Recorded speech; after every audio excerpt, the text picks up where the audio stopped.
Conversation with the Candidate continues right now. Welcome back to Conversation with the Candidate this evening, Governor Ron DeSantis of Florida. We're going to bring in questions from our audience of Town Hall, New Hampshire voters here. I might have a follow-up or two. We've got some online questions in here as well, but we want to jump right into things with JP Marzullo. Governor, first of all, thank you for your military service to our country. How would you handle the border crisis and the growing drug problem in our country due to the cartels if elected? Thank you for that question. It's important. Day one, we're declaring it to be a national emergency. I'm going to mobilize all available resources, including our military, to go to the border. We're going to stop the invasion. Yes, we will build a border wall, but I think most importantly, I'm going to do what no president's been willing to do. We are going to lean in against the cartels directly, and we are going to use deadly force against them. They are cutting through fencing. They are coming right across with fentanyl strapped to their back, killing tens of thousands of people in this country, and Biden is just letting it happen. If you give them pushback, you are going to change the equation. We have tens of thousands of people dying in this country from fentanyl overdose. Mothers all across this country have had to bury loved ones because that poison is coming in. So we're going to do that. We're also going to have a task force to do maritime operations because they're bringing in the precursor chemicals from China, and then the cartels are making the fentanyl. We're going to interdict that. I mean, when have we ever allowed thousands, tens of thousands of Americans to die at the hands of what I think these cartels are effectively foreign terrorist organizations? So buckle up. There's a new sheriff in town on January 20th, 2025. Thank you, sir. Next question comes from Hella Ross. Hi, Governor. Thank you for being here. What exactly is your game plan and specific strategy that you believe will enable you to secure the Republican nomination for the presidency? One, I'm going to talk about, who I am and my biography. I'm a blue-collar kid. My parents were working class. I make minimum wage jobs just to be able to make ends meet. I wanted to put myself in a position to get an education and do well in life, but 9/11 happened, and I felt the call to serve. So I would have made a lot more money. I volunteered to serve in the Navy. I deployed to Iraq alongside Navy SEAL Team 1, served in Gitmo, some other places. And I think that that's important because, when you're running for president, people want to know, why are you doing this? Is this about you, or is it about something more? And for me, I'm not running to be somebody. I'm running to do something. Every way I've lived my life, there's always been a higher purpose that I've aspired to. And I think that's important for people to know. I'll be the first president elected since 1988 who's actually served our country in a war. And I think that that's something that will be useful service. Number two, I have a record of achievement in Florida that is second to none. How many times do you vote for people where they overpromise and underdeliver? In Florida, I made bold commitments to the people. I followed through on every single thing I promised, and I've actually over-delivered on my promise. Our state now is the #1 economy. We're ranked #1 in education by U.S. News, #1 in net in-migration, and we have paid down 25% of our state's debt. And then finally, I'm the guy that can actually get this stuff done for our country. The border, getting beyond Biden economics, making life affordable for families again, making sure that our military is rebuilt, making sure we're reining in these federal agencies that are out of control. I will tell you I'll do it, and I will get the job done. Follow up for you, Governor. You get on that debate stage with Donald Trump and he starts to belittle you. How are you going to respond? So here's the thing. These insults are so phony. These insults are juvenile. That is not the way a great nation should be conducting itself. That is not the way the President of the United States should be conducting himself. So I enjoy the debate. People in New Hampshire have been great. They're opinionated. Let's have those debates about the issues. I'm not going to insult somebody's looks or somebody's dress or something like that. I wouldn't teach my kids to treat people like that. We have a 6', 5, and a 3-year-old. We teach our kids to treat people the way you would want to be treated yourself. So we will have differences on issues. And, one of the things I think about the former president, and I appreciate he did do a lot of great things, and I was a big supporter, but he's running in 2024 on the things that he promised to do in 2016 and didn't do. He said he was going to drain the swamp. He did not drain the swamp, not even close. We ended his presidency with Anthony Fauci running the country. You couldn't even fire Fauci, and so now you're going to go drain the swamp? Give me a break. He said Mexico was going to pay for the border wall. Do you see the border secured? I see people coming in infinitum. He said that he was going to lock Hillary up, just like he's now saying he's going to do a special counsel for Biden 2 weeks after the election in forget about it. Don't worry about it. And then he actually said he was going to eliminate the national debt. He added $8 trillion to the debt. We've paid down our debt in Florida. He did more in 4 years than any president has ever done to expand it. That's the record we should talk about. Don't worry about, how he does his hair, how this, all that. We got to stop with that. And here's the thing, as Republicans, that will cause us to lose if we behave that way. There are millions of voters out there who do not like what Biden is doing to this country. They do not like the direction the country's going in, but they aren't going to sign up for a candidate who is behaving like that. So let's be better, let's look higher, and let's set a good standard for our children to follow. Next question comes from Bess Mosley. Hello, Governor. Hi. Welcome to New Hampshire. You frequently use the term woke, and you recently said that the word means different things to different people. What does it mean to you? Woke is a form of cultural Marxism. It's about taking individuality, merit, and achievement and subordinating that to a political agenda based on identity politics. It is effectively displacing the truth in favor of ideology. And I think it's important that we fight against that because our society does need to be rooted in truth.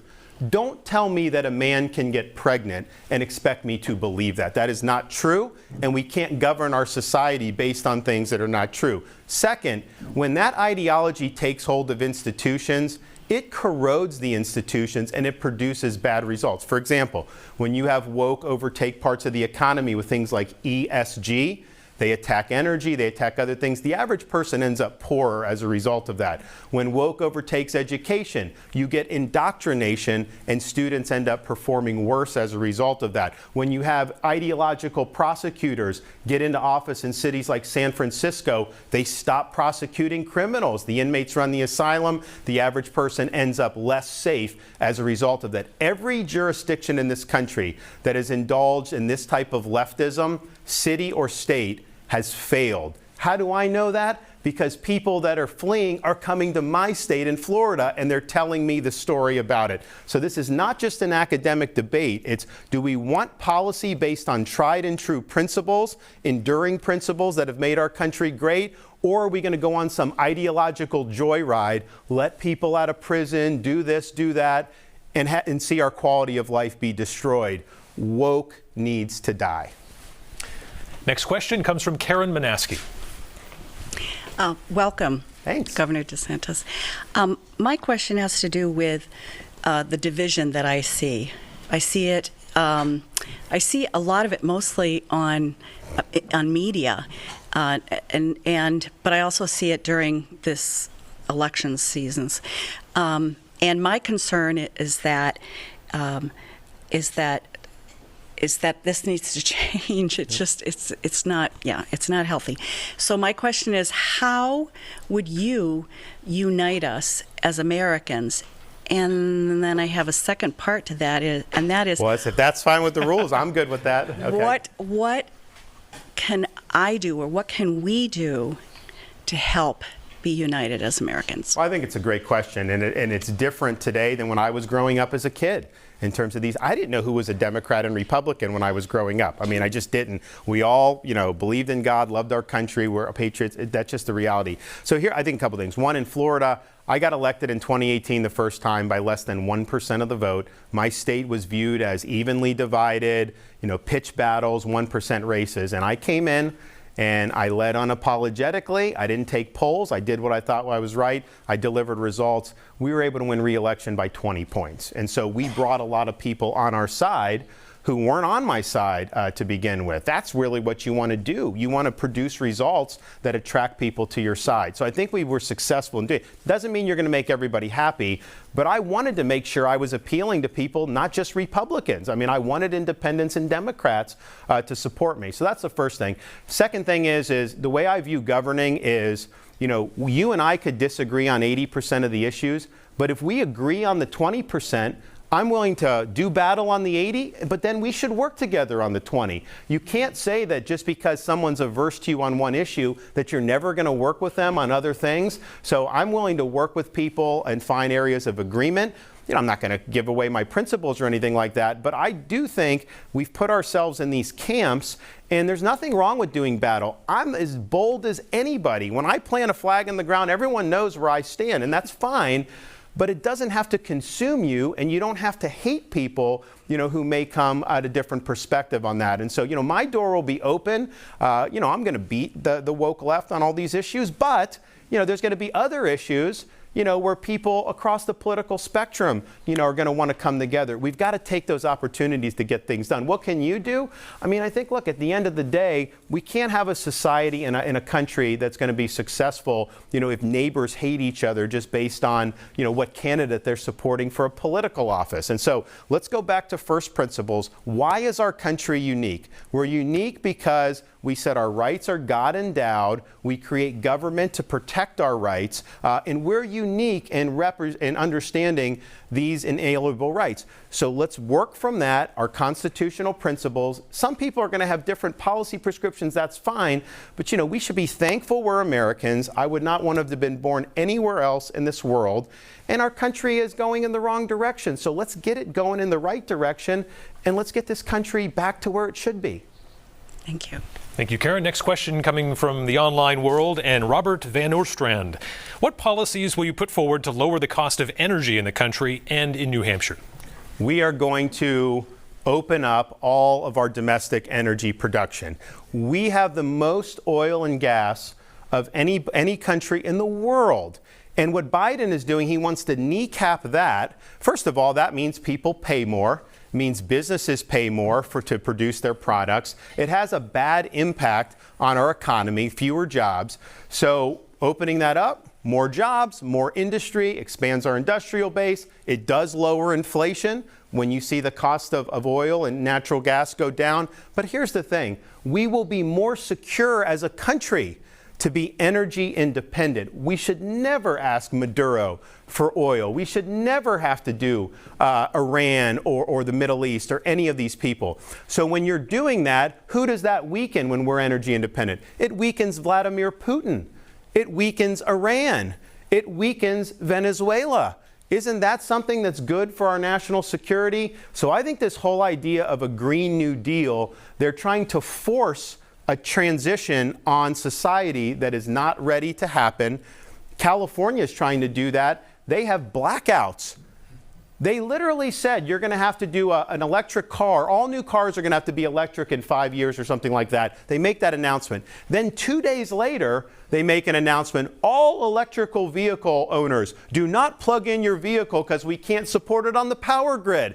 So how is this supposed to even work? And oh, by the way, forcing people to buy an electric vehicle, who does that benefit? It benefits China, because all the parts that go into producing those are produced in China. That is not good for our national security. So let's use what we have. And oh, by the way, in Florida, we've had a huge reduction in emissions, over the last 10, 20 years. And a lot of that is because you're using natural gas in place of coal. We do have some solar that is economical now that people are using, but that's because of innovation. That's not because of government mandates.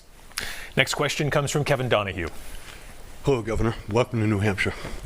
How will you fix Social Security, and will you raise the amount of taxes versus cutting the amounts of benefits, or raise the age of retirement?